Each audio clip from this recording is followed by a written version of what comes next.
The crash that changed everything. It was a quiet night in the countryside. The sky was dark, filled with stars. The only sound was the soft wind moving through the trees. James Walker sat alone in his small wooden cabin, far from the busy city. He was a mechanic, once a space engineer, now living a simple life. He had no family, no friends nearby. Just him, his tools, and the stars. James leaned back in his chair, eating hot noodles and watching the sky through the window. He liked the silence. No one bothered him out here. No calls, no traffic, just peace. Then, boom, the sky exploded in light. The huge ball of fire tore through the clouds. It was heading straight for his house. James dropped his bowl, jumped to his feet, and ran to the door. The ground shook beneath him as the object crashed with a loud explosion, right through his roof. Wood, fire, and smoke flew in every direction. The cabin filled with dust. James coughed hard, waving the smoke away from his face. The lights flickered. The roof above his kitchen had a hole the size of a truck. And in the middle of it was a girl. She wasn't human. She lay there, glowing softly, her body surrounded by green light and cracked metal. Her skin shimmered purple in the dim light. Her long silver hair floated slightly in the air, like it had a mind of its own. She wore strange clothes, thin, tight, and glowing with symbols James couldn't understand. He froze. What the hell? She opened her eyes slowly. They were gold, bright and shining, not like anything James had ever seen. Her gaze locked on him. Her lips moved. "You are him," she said. James blinked. "Ha! I have found you," she continued. Her voice was soft, almost musical. "By galactic law, you are now my husband." James stumbled back. "Excuse me." But the girl didn't move. She seemed weak, like the crash had drained her energy. Still, her eyes never looked away from his. "I claimed your DNA match. My ship confirmed. You are now my mate. You will protect me, and I will protect you." "This is insane," James said, rubbing his forehead. "This is a dream. It has to be a dream." Suddenly, a sharp sound rang out. V-E-P, V-E-P, V-E-P. James turned. His security system, old but still working, was going crazy. Red lights blinked on his wall panel. Motion detectors showed several fast objects approaching his cabin from the sky. "What now?" he muttered. The girl sat up quickly, though she was clearly in pain. "They'd followed me." "Who?" "The hunters. I escaped them, but they never stop. They want to take me back, and they will kill you too." James stared at her. "I don't even know who you are." She looked into his eyes. "My name is Zayla of House Enthuri. I am a royal daughter. They want to use me as a tool. But my ship chose you, James Walker. It chose Earth. It chose freedom. How do you know my name?" Zayla pointed at a small metal orb near her body. It floated, scanned James, and beeped. "Your blood. Your past. Your dreams. The ship saw everything. You are not just a man. You are important." James was about to argue when a loud hum filled the air. The ground shook again. Through the broken roof, he saw dark shapes in the sky. 3 flying drones, black and sharp like mechanical birds, scanning the area with red lights. Zayla gasped. "They found me." "Get up," James shouted. He grabbed her arm. It felt warm and smooth like living silk. "We have to hide." "I cannot walk," she whispered. James didn't think. He lifted her into his arms. She was light, much lighter than she looked. He ran to his basement, where his old workshop was still set up. It was reinforced, cold, and had an emergency door that led to the forest behind his home. As he closed the hatch, he heard the roof above crash again. The drones were inside. Down in the basement, Zayla's skin glowed brighter. "James," she said, You need to know something. Your blood is not normal. You are part of something bigger. You are the reason I crashed here." James looked at her, breathless. "Why me?" Her golden eyes glowed. "Because the galaxy remembers you, even if you don't." Her name was Zayla. James didn't sleep that night. Even after they escaped into the cold forest behind his cabin, even after the sounds of the crashing drones faded into the distance, even after he had patched up Zayla's wounds in the old storm shelter, his mind kept spinning. Who was this glowing alien girl? Why did she crash into his house? And what did she mean when she called him her husband? Zayla lay wrapped in an old blanket on a metal cot. Her skin, now glowing softly in the dark, had returned to a soft lavender color. Her breathing was steady, but her body trembled from weakness. The energy pod from her belt had burned out. James sat across from her on an overturned crate, flashlight in one hand, a crowbar in the other, just in case she changed her mind about being friendly. She stirred. James leaned forward. "You okay?" Her eyes opened slowly. That golden light was still there. Not as bright, but focused. She nodded weakly. "I live because of you." He gave a nervous chuckle. "Well, yeah, you sort of dropped through my roof." Zayla sat up slowly. Her voice was quiet, yet steady. "I was escaping. I broke orbit, crossed 3 planetary borders, and force crashed here, because my ship scanned your DNA signature." She pointed at him with her glowing finger. "You are my registered partner now. Galactic Law is clear. You are my bonded mate." James blinked. "I think you've got the wrong guy. I fix cars, not spaceships. I live alone. I haven't even had a girlfriend in 5 years." Zayla looked confused. "Girlfriend?" He waved it off. "Never mind. Look, I don't know what your people believe, but I'm not part of any galactic marriage thing." She tilted her head. "Then why does your blood match mine?" James paused. "What?" Zayla lifted a small silver orb from her belt. It glowed faintly, spinning above her palm. It projected a tiny image. James's DNA strand, highlighted in blue, pulsing alongside a golden strand. Hers. "You are a perfect bond," she said. "A rare one. The ship does not lie." James stood up, pacing. "Okay, let's say I believe you. That still doesn't explain why you were being chased. Who were those flying drones?" Zayla's gaze turned cold. "They were sent by the Andraxian High Council.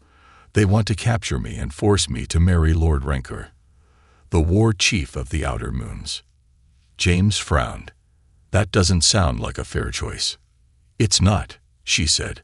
"My family's bloodline gives control over the Deep Rings, a powerful region in space. Marrying me gives Rancor power, but bonding with you ends his claim. So I'm basically your way out." She looked at him again, this time softer. "At first, yes, I needed an escape, a chance. But now I think it was fate." James didn't know what to say. He wasn't used to fate. He was used to oil stains, rusty tools, and quiet nights alone. Not alien princesses, not glowing DNA bonds, and definitely not space wars. "Listen," he said slowly, "if what you're saying is true, then we're in danger. And if they're willing to follow you to Earth, it means they're serious." Zayla nodded. "They will not stop, unless we go off-grid." "I know a place," James said after a moment. "Old military hideout, few miles from here. My grandfather worked there during the Mars program years. It's been sealed for decades. But if it still has power, it can hide us," she finished. He nodded. "Exactly." She tried to stand, but her legs gave out. Without thinking, James caught her. Their eyes met. Hers were soft now, glowing faintly in the flashlight's beam. "You don't have to help me," she said. He held her steady. "Yeah, I know, but I'm not going to let someone get hunted down in my backyard, especially someone who crashed into my kitchen." Zayla smiled. It was the first time she truly smiled, and something about it made James's chest feel warm. They left the shelter at dawn, carefully walking through the woods. James kept his flashlight off. Drones could still be watching. He had his old truck parked a mile out, hidden under a camo net. "Your world is beautiful," Zayla whispered as they walked. "It smells alive. You've never been to Earth before." She shook her head. "Our people avoid it. Too wild. Too emotional. Too human." James smirked. "I'll take that as a compliment." They reached the truck. James helped her into the seat and covered her with a tarp. As they drove, Zayla stared out the window like she was seeing magic. Then her voice changed. Quiet. Worried. "They'll send more." "How soon?" James asked. "They know I'm here. I can feel it. They'll use hunters, trackers, maybe even bounty systems." "Bounty systems." She nodded. "Machines. They smell DNA. Burn targets from orbit." James's grip on the wheel tightened. "Sounds fun." She looked at him again. "You can leave me, James. You don't owe me anything." He didn't answer right away. Then he said, "Maybe I don't, but if I walk away, I'll spend the rest of my life wondering what happened to you, and I don't want that." Zayla touched his hand gently. "You are not what I expected from a human, and you're not what I expected from a falling star." They shared a quiet moment. Then the sky flashed. A burning trail fell in the distance. Another crash. Another ship.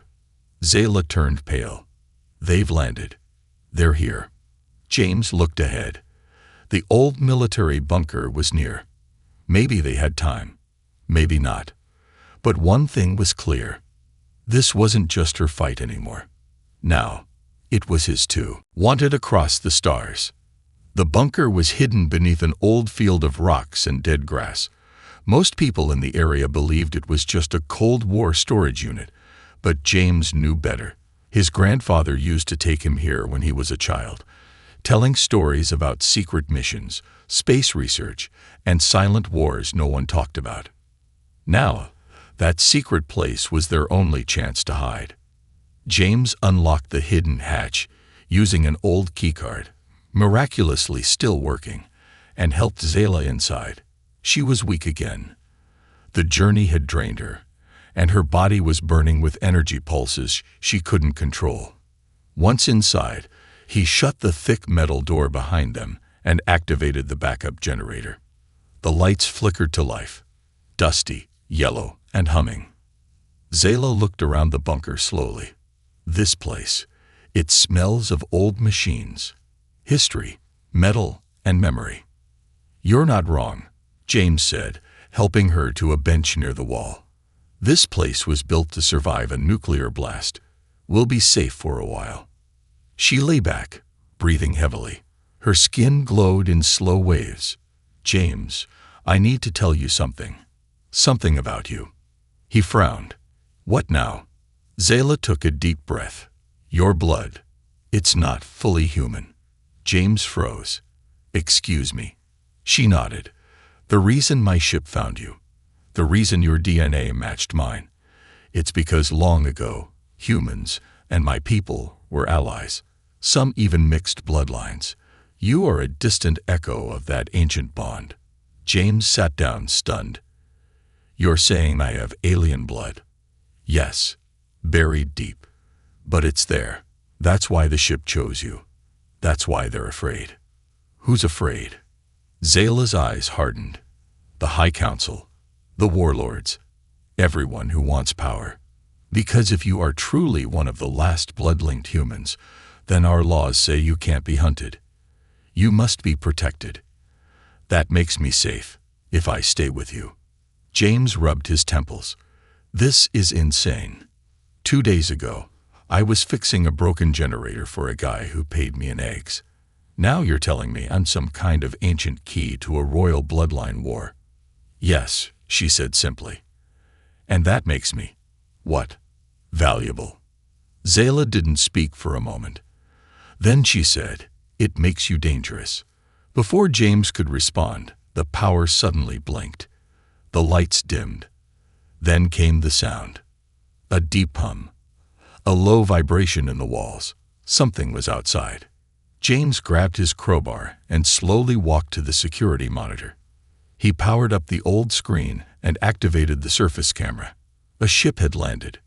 Not like Zayla's. This one was larger, dark gray, covered in spikes and glowing red lines. It hovered a few feet above the ground, its ramp already open. Two figures stepped out, tall, armored, and holding plasma rifles. Their helmets clicked and scanned the area. One of them held a tracking device. It beeped faster and faster. "They found us," Zayla whispered. James's heart pounded. "Can we fight them?" "No, not yet. But maybe. I can distract them." "Absolutely not," James said firmly. But Zayla had already stood up. Her skin began to glow brighter. "If I go out there, they'll focus on me. You run. You survive."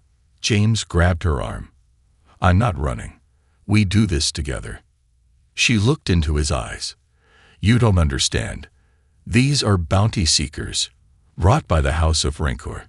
They're trained to kill anything that breathes. Then let's give them a reason to choke." Zayla blinked, surprised by his sudden fire. "You're not what I expected." James cracked his knuckles. "Yeah, people say that a lot." He ran to a storage locker and pulled out two old EMP grenades. Government tech. Still blinking green. Active. He handed one to her. "You throw high. I throw low." She nodded. "You're learning fast." Outside, the bounty seekers closed in. Their scanners beeped louder. One turned, its red eyes glowing as it faced the bunker entrance. Then the metal door burst open. Smoke, dust, a flash of light.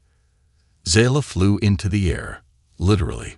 Her body glowed white-hot as she flipped above the attackers, throwing her grenade into the ship's engine vent. Boom! James rolled out and slammed his EMP grenade into the second seeker's chest. The explosion of sparks lit the sky. One bounty seeker dropped instantly, its suit fried. The other staggered, burning. Zayla landed beside James, out of breath. "We have seconds," she gasped. James ran toward the downed ship. He climbed into the cockpit, searching fast. He found it, a command beacon, still glowing blue. He grabbed it and jumped out just before the ship exploded. Back inside the bunker, James studied the beacon. "This thing, it's not just tracking you. It's broadcasting a bounty signal to every hunter in space." Zayla looked tired, her head resting against the wall. "Destroy it." "No," James said, gripping it tighter. "We're going to use it." She looked up. "How?" James smiled for the first time in hours. "We flip the signal. Send a false message.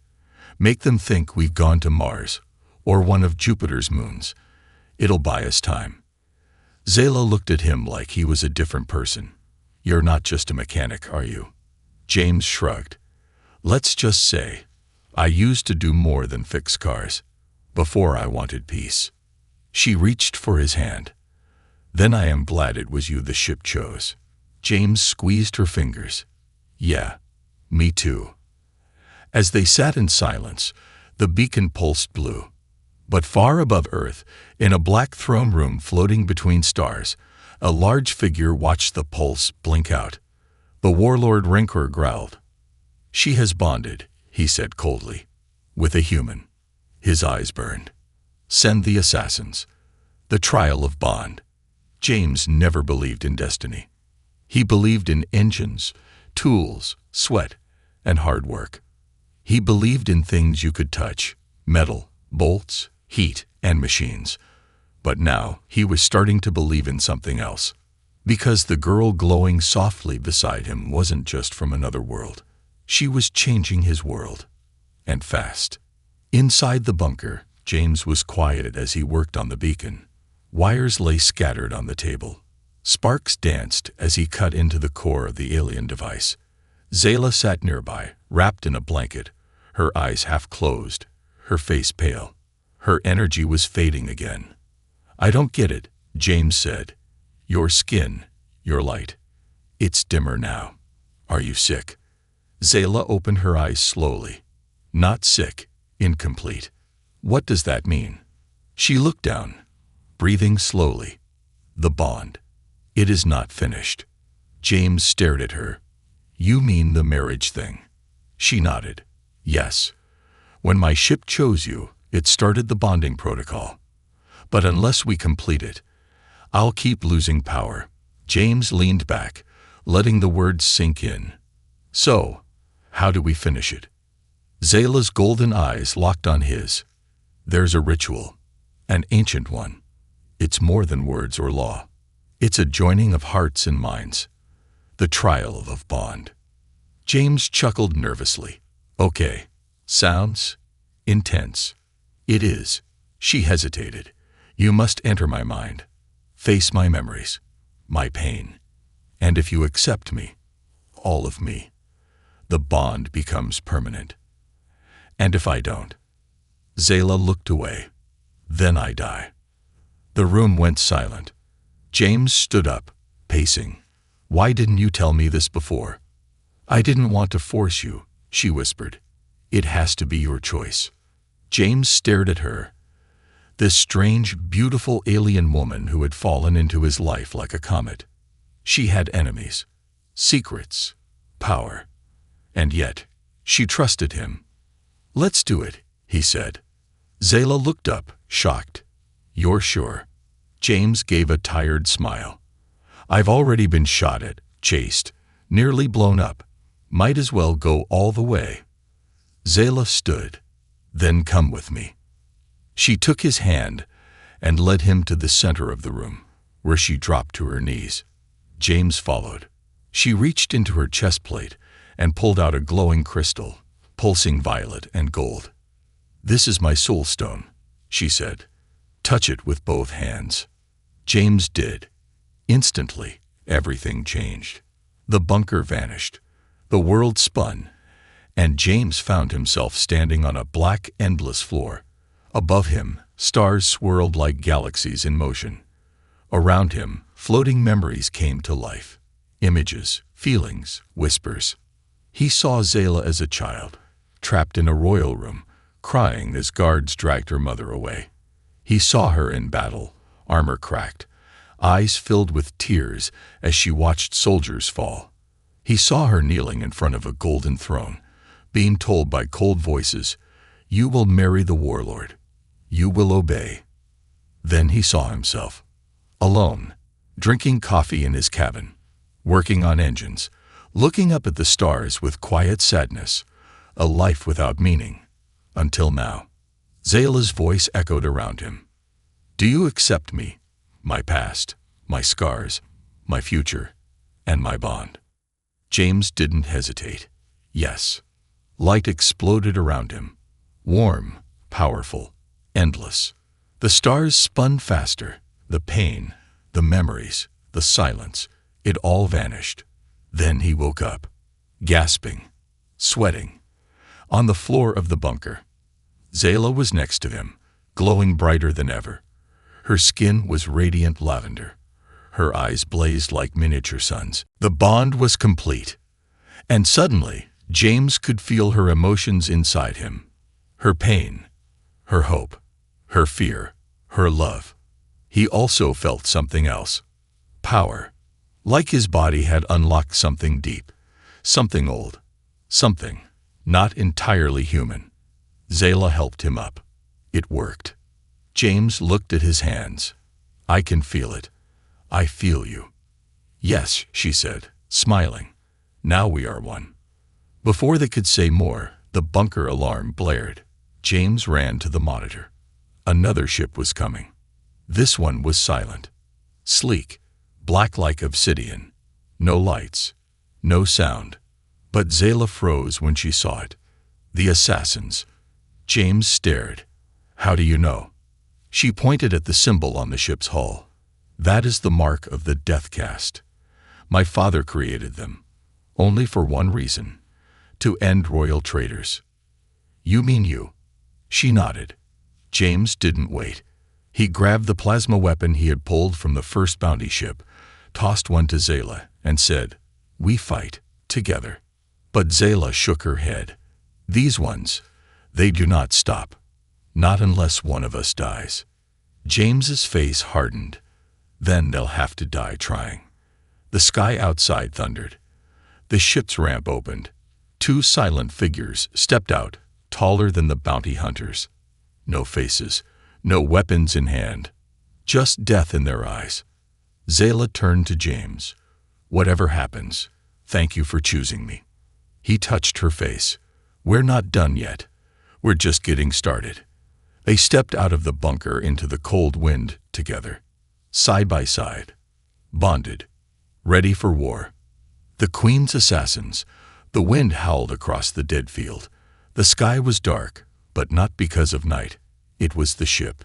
It floated silently above the bunker, casting a long black shadow over James and Zayla. Two assassins stood before them. They were not like the bounty hunters from before. These ones didn't speak, didn't move like normal beings. Their armor was smooth and pitch black, shaped to their bodies like it had grown from their skin. They had no eyes, no mouths, just solid silver masks that glowed with a quiet red light in the center, like a single watching eye. Zayla's voice was calm, but James could hear the fear in it. "They are called the Silencers." James tightened his grip on the alien plasma rifle. "Sounds friendly." "They don't kill quickly," she said. "They make you regret being born first." The Silencers stepped forward in perfect sync. Zayla and James backed toward the bunker entrance. "We hold this line," James said. "We're not running." Zayla nodded. Agreed. Suddenly, the air around the assassins shimmered, and they were gone. "They're invisible," James shouted, spinning around. A blur flashed past him. He ducked just in time, the edge of a glowing blade slicing through the air where his head had been. Zayla let out a battle cry and fired. Her plasma bolt struck the field, leaving a glowing crater, but missed the target. "They use shadow cloaks," she shouted. "You can only track their heat." James dove to the side, activated the thermal visor on his stolen helmet, and saw the red glow of one assassin sprinting toward Zayla from behind. "Zayla, behind you." She turned just in time and blocked the strike with her forearm. Her armor sparked, her body shuddered, but she held. Then she flipped over the assassin and fired 3 quick shots into its back. The creature stumbled, but didn't fall. James ran in, slammed his plasma rifle into the assassin's side, and fired point blank. Boom! The blast threw the assassin across the ground like a burning rag doll. It rolled once and didn't get up. James turned to Zayla. One down. But she wasn't looking at him. Her eyes were on the sky. The second assassin was above them. It had jumped. High, higher than any human could. And it was falling fast, straight at James. "James, move," Zayla shouted. But it was too late. The assassin slammed into him like a missile. His body flew across the field, smashing into the side of a boulder. Pain shot through his chest. He tasted blood. He groaned, barely able to move. Zayla screamed in fury. Her entire body lit up, glowing violet and gold. She rushed at the second assassin, blades sliding from her gauntlets. The two clashed, fast, brutal, silent. James blinked through the pain, trying to stand. His bones ached, his chest burned, but he had to help her. He had to fight. Then he saw something. The soulstone. It had fallen from Zayla's belt during the fight. It lay in the dirt, still glowing softly. James crawled toward it, every breath like fire. He grabbed it, and instantly he felt her pain, her fear, her anger, and he felt her love. They were truly bonded now. Her mind was part of his, and in that moment, something inside him awoke. A memory. No, more like a command. The soulstone pulsed. James gritted his teeth, stood, and shouted, "Zayla, throw him." She didn't hesitate. She spun, grabbed the assassin by the arm, and hurled him straight at James. James raised the soul stone. It flashed with light, and a massive burst of energy exploded from it, hitting the assassin in midair. The creature screamed. For the first time, it made a sound, high, sharp, like metal breaking apart. The assassin crashed into the field and didn't move again. Zayla ran to James, eyes wide. "How did you do that?" James looked down at the stone. "I don't know. It just answered me." Zayla stepped closer. "You're changing." James nodded slowly. "So are you." The ship above them began to shake. Something inside it had sensed the soulstone's surge. Then, without warning, it took off, faster than anything James had seen. A trail of red light burned across the sky as it disappeared into orbit. "They know," Zayla whispered. "The bond is sealed. The power has awakened." James stared at the bodies of the assassins. "We survived them." "Barely," she said. Suddenly, her legs gave out. James caught her before she hit the ground. "Zayla, I'm okay," she said weakly. "But it's too much. The bond. It's still stabilizing." James carried her back into the bunker, laying her gently on the cot. Her glow flickered like a candle in the wind. "We need rest," he said. But Zayla grabbed his hand. "No. We need to move. More will come. Stronger ones. And soon, the Council will send something worse." What could be worse than silent assassins? She looked into his eyes. "A vote." James blinked. "A what?" "If the High Council votes to declare you a threat," she said slowly, "they won't just send hunters. They'll send a war fleet." James leaned back and let out a breath. "Great." Zayla's voice grew quiet. "There's one chance left. A way to stop this before it begins." "What is it?" She looked at him with deep sadness. "We must reach the last human warship and prove that you are the true heir of Earth's forgotten command." James frowned. "The what now?" Zayla nodded. "You are not just bonded to me.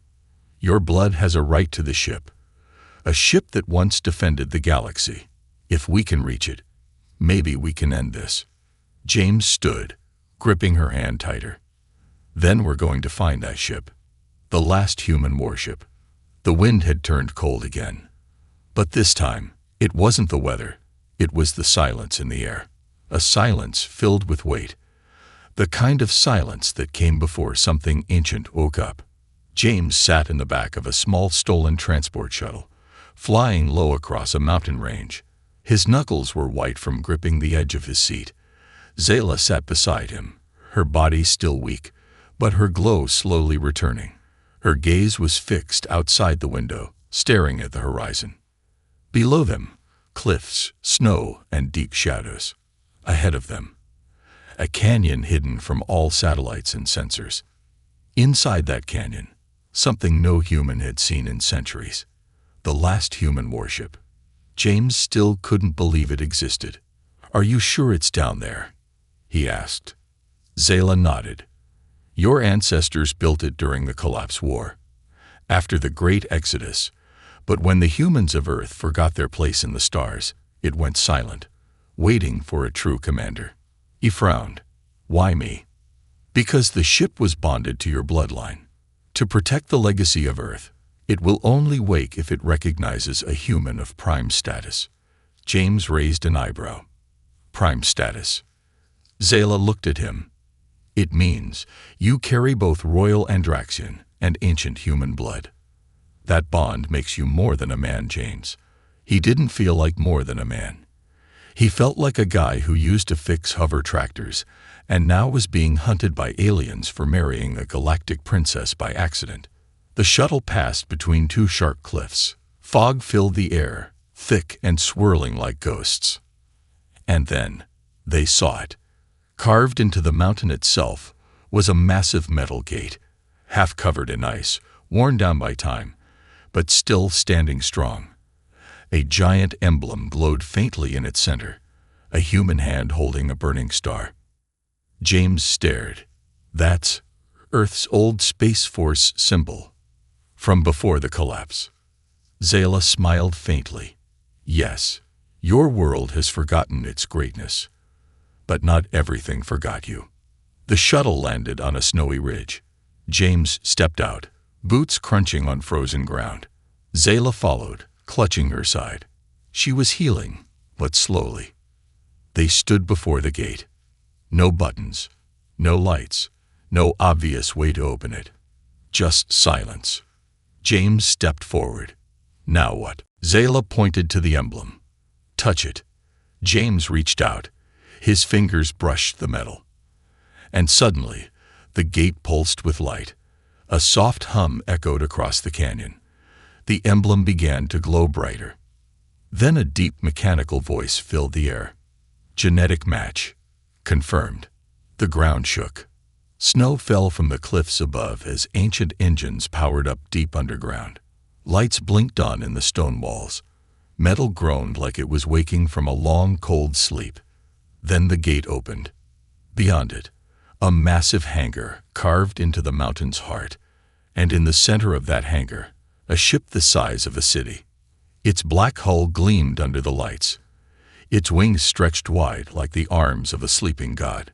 It was beautiful, powerful, terrifying. The Aegis Eternum, Zayla whispered. Your ship. James stepped forward, breath caught in his throat. I thought it would be smaller. Zayla walked beside him. It is the last warship built by both humans and Andraxians together. Before the alliance broke, before the galaxy turned on Earth, they entered the hangar. As James stepped closer, ramps extended from the ship. Lights lit up along its body. It was welcoming him. Zayla turned to him, her expression serious. This ship, it's not just metal and weapons. It holds the records of Earth's past, the truth of what really happened during the collapse. If the Council learns you control it, they'll panic. James looked at her. Why? Because it means Earth is no longer silent, she said. It means humanity is back. Inside, the ship was cold and dark, but as James stepped aboard, the walls lit up. The air warmed. Screens activated, displaying old human languages and faded mission logs. The voice spoke again. Welcome, Commander James Walker. Would you like to review the final mission archive? He hesitated. Yes. A hologram appeared. A woman in old Earth uniform. She looked tired. Her voice was steady. This is Commander Mira Walker of the Aegis Eternum. Earth has fallen. We are pulling out to the outer rim. The High Council has turned on us. Our allies betrayed us, but we will not be forgotten. If you are hearing this, you are my blood, and it's time to finish what we started. James stood frozen. Mira Walker, he whispered. She was my great-grandmother. I remember the name from old photos. Zayla gently touched his arm. Then it's true. You are the heir, and this ship is yours. The AI voice returned. Would you like to activate defensive systems and initiate orbit mode? James nodded. Do it. Outside, the mountain hangar shook as hidden engines roared to life. The warship began to rise. Slowly, majestically, it lifted out of the mountain and into the sky. Zayla smiled for the first time in days. They will see you now. Who? The galaxy, she said. And they'll know Earth is not dead. You are its voice. Far above Earth, in deep space, a dozen council ships detected the launch. Warnings flared across their systems, and on the largest of them, Warlord Rancor stared at the live feed. His claws dug into the control panel. The Aegis Eternum has returned, and it follows a human. A younger alien general stepped forward nervously. What are your orders, my lord? Rancor's eyes glowed red. Send the fleet. My wife, my war, my world. High above Earth, the stars looked calm. But in deep space, just beyond the moon's shadow, chaos had arrived. Warlord Rancor's fleet, a brutal force of black steel and crimson energy, spread across the sky like a storm. 50 warships, hundreds of assault drones, cannons that could turn cities to dust. And all of them were heading toward one target, the Aegis Eternum. Inside the great human warship, James Walker stood on the command deck, watching the red lights blink across the display. Zayla stood beside him, armored now in royal silver plating lined with purple light. Her golden eyes locked on the fleet closing in. "They didn't wait," James said quietly. "No," Zayla replied. "They're afraid." James looked around at the ancient controls. The AI voice echoed again. "Enemy fleet detected. Incoming communication from Warlord Rancor." "Put it through," James said. A giant hologram appeared. Rancor's snarling reptilian face filled the room. His voice was thick with rage and pride. "You should have stayed hidden, human. That ship belongs to the Council. And the girl beside you is mine." James didn't flinch. "Not anymore. You think because you touched an old engine and lit a few lights that you're strong. You're a relic. Earth is dust. And soon, you will be too." Zayla stepped forward, her voice calm but full of steel. "You sent assassins after me. You tried to use me. But I found someone who sees me, not as property, but as a person. He didn't just wake the ship. He woke me." Rancor's eyes narrowed. "Then you will both burn." The transmission ended. The alarms blared. Enemy fleet advancing. Time to impact. 5 minutes. James turned to the ship's eye. Weapons status. All plasma batteries active. Star Piercer cannon charging. Shields at 98%. Deploy drone fighters. Locked targeting systems, James said. Zayla gave him a sharp look. "You've done this before." He smirked. "I wasn't just a mechanic. I was part of the old Mars defense program, before it was shut down." She smiled. "Then let's remind the galaxy what Earth can do." As the enemy ships closed in, the Aegis Eternum came alive. Panels opened across the hull, releasing swarms of sleek silver drones. Plasma cannons hummed.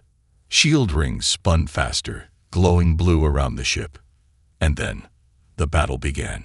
Explosions lit the black sky like fireworks. Red lasers, blue plasma, chasing drones, crashing metal. The silence of space was broken by a war Earth hadn't seen in generations. Inside the command center, James moved with sharp focus. "Target that destroyer on the left flank. Deploy countermeasures. Those missiles are tracking our heat. Bring us above their formation. We've got the high ground." Zayla stood beside him, feeding him tactical data, communicating with the drone squadrons using her mind link. And then the AI voice returned. "Star Piercer cannon charge. Awaiting target." James didn't hesitate. "Fire." A blinding beam shot from the front of the Aegis, slicing straight through the center of Rancor's lead battleship. The vessel split in two, erupting into a silent fireball of floating metal. The enemy fleet faltered, but Rancor's command ship stayed firm. And then it vanished. "What the?" James started. Zayla shouted, "Behind us." The warlord's ship had used a cloak drive. It reappeared right behind the Aegis, unleashing a direct plasma barrage. Boom! The ship shook. Sparks flew. James hit the floor hard. Shields down to 40%. Multiple systems offline. Zayla crawled to the console. "We can't take another hit like that." James stood, blood running from his temple. Then we hit back, harder. But then, a quiet voice echoed across the ship. Not the AI. Something else. Override accepted. Commander DNA match. Confirmed. Initiating ancient protocol. Human spirit mode. The ship glowed. Lights surged through every hallway. The engines roared louder. Panels shifted. Zayla's eyes widened. "James, the ship is evolving. It's responding to you." Then the main view screen lit up, displaying Earth, shining below. And a single message in Old English appeared. "This world once cried. Now it stands. James stared at it, something stirring deep in his chest. A memory of all the history Earth had lost. A promise made by ancestors who never gave up. He clenched his fists. Let's end this. He ran to the core bridge, a chamber built for direct neural command. Zayla followed, linking her soulstone into the ship's interface. Together, they connected their minds to the warship. And the warship roared. The Aegis Aeternum dove twisted and rose like a living beast. Every shot it fired was perfect. Every dodge was precise. It was no longer a machine. It was alive with their will. James locked onto Renker's command ship. "Fire all cannons," he ordered. Dozens of energy blasts hit Renker's ship from every angle. Its shields cracked. The hull splintered. In one final moment, James activated the ship's hypercore, unleashing a focused pulse wave. Boom! Renker's ship exploded in a flash of white. Silence returned. Zayla gasped, looking at the screen. They're retreating. James slumped back in the command chair. "We did it." Zayla sat beside him, leaning on his shoulder. "You did more than that. You reminded the galaxy who we are." "Earth," James whispered, "isn't forgotten anymore." She looked up at him. "And neither are you, my husband." They smiled, their hands linked. The stars were quiet again, but they weren't empty. Not anymore. Because a human had returned, with love, war, and truth, and the galaxy would never be the same.